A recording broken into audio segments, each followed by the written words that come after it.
One of the growing group of young pilots who cut his teeth on flight testing, Major Robert L. Stevens, worked on the development of the F-86 and later the F-102.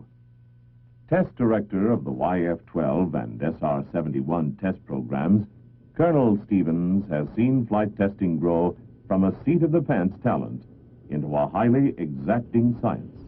In the early days of testing here at Edwards, test pilots like Colonel Joe Rogers and myself got a quick briefing, slipped into our G suits, went out to the F-102, kicked the tire, lit the fire, and took it up to see what it would do.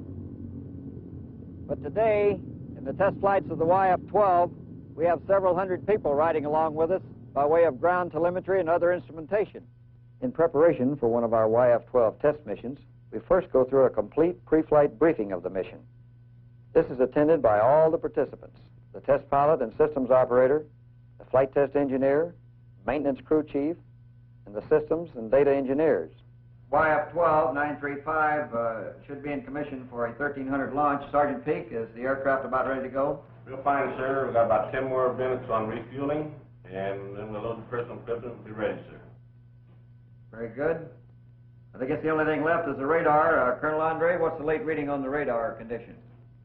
Tony, has the antenna control problem been repaired? Yes, sir. That was taken care of last night. Fire control system is in commission and ready to go. Very good. Then we put on our full pressure suits for protection in the hostile environment of the stratosphere should the cabin pressurization malfunction.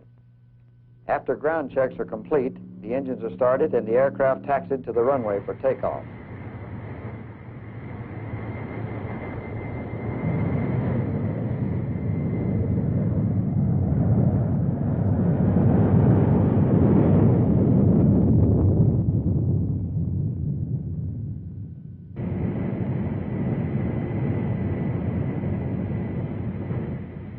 The test mission is flown exactly as briefed, so that it can be monitored by the engineers and technicians with fewer surprises as far as what is about to happen.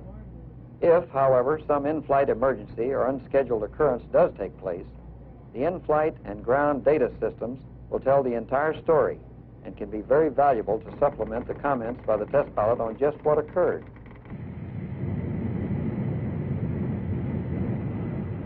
Along the high range at Edwards are located a multitude of exceptionally accurate radars, communications and telemetry stations, Ascania camera stations that can pinpoint the position of the aircraft to within a few feet at any time. During the flight, lasting about an hour, the YF-12 will cover several states and cruise at speeds of over 2,000 miles per hour and altitudes over 80,000 feet.